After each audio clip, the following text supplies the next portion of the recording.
Sanibonani, animengelelo ukhathini. Hey, khona lento le emangaza ayikenzeke kumuntu. Uthothi uhleli nabantu vele kukhalisa isu sithi ubona umuntu eshaya amahloni or masenzeka kuwena uzwe nawuthi nganamahloni. Abanye bayakubuka bacabanga ukuthi usuzile uphunyukile. Uthothi nesound yakhona uyayezwa uthi hayi ayihambe kahle kubukanisa nabantu. Sikhalisa isu sisuke kwelinye iside kuze kuyophuma kwelinye iside. Ozithe yangibukanisa nabantu lento kwesisikhathi singathi lo moya lo eswini uyahamba yabo uyahamba ushintsha indawo usuka ka left ya ka right uzufike nalesinyeni la esinyeni eyofika ukuhlale kabuhlungu man ukumbe kabuhlungu uzosikhala kabuhlungu ngesisu uzokumba kabuhlungu khona nginama pains man emva lokuphinde futhi sithi lapho na uthi ingathi sekufanele ngiye toilet hayi kungayeke toilet siphinde siyisholo nasona sithi yabona ke leyo nto leyo amanye ama-sign esithunywa somoya uthothi isisu siqumbe sibe ngathi sigcwala umoya usizwe isisu sakho sona sisuza sodwa ngaphakathi inside sisuze sona isisu kodwa into engezuphumela ngaphandle iphelele ngaphathi esiswini nje siloshintsha ama-sound ilokhuza leyo sokwama-sign esithunywa somoya baningi abantu abangayi-understand lo nto ukuthi omunye mhlambe ucabanga ukuthi uloyiwe mhlambe ucushiwe hayi cha uloyiwe ucushwanga ama-sign nje omoya lokunyakaza ngaphakathi yidlozi indlela eliziveza ngayo likhalisa lo moya nje ngaphakathi wena indlela eliziveza ngayo yazi omunye ukekaze kuthiwa pregnant ahamba odokotela abashintshe lo mntwana kuthiwa akukho mntwana wena okhona la kavele kwi-scan aye lapha kuthiwa akavele kwi-scan aye kubantu ababonayo abanye bamtshela ukhulelwe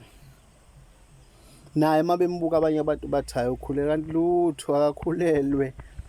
ezini umntwana ozomzala ozombona ukhulelwe imoya yedlozi. When someone is pregnant usuke khona efihleke ngaphakathi kuyena not ayifihlile kusuke khona efihleke ngaphakathi kuyena ekhomba ukuthi kodwa at some point izophuma. So nawe ke njengoba ungathi pregnant kusuke khona lento efihleke ngaphakathi kuwena ngelinye isikhathi izophuma. Yini lento efihleke kuwena? Yidlozi, imoya yedlozi isithunywa somoya leso baze bakutshela abanye bathi ukhulelwe nawe uzibona ngathi ukhulelwe jiki futhi iphele leyo nto. Ezinye zezinto futhi lezo esiveza ngaso isithunywa somoya akukona ukuthi mhlambe kuyoze kuba amaphupho njobe kuyachazwa amaphupho cha nakuwena emzimbeni physically kuwena kumzimba wakho siyadlala ngawo siziveze nje sidlale ngawo njengoba ngisho ukuthi ube nesiso sizwa ukuthi isiso somuntu pregnant lezo omunye umuntu kuleso sisakha singathi somuntu pregnant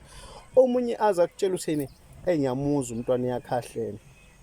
athi yazi sometimes or some days ngiyamuzwa akhahlela hayibo kwamanye amalanga athuli nje kuphele kanjalo hayi kanti kwenzakalani ngomntwana hayi jiki sekuphelile kanti hayi idlozi likuthi nje lidlala ngawe liziveza izinto zalo ezifihlekile ezikhona kuwena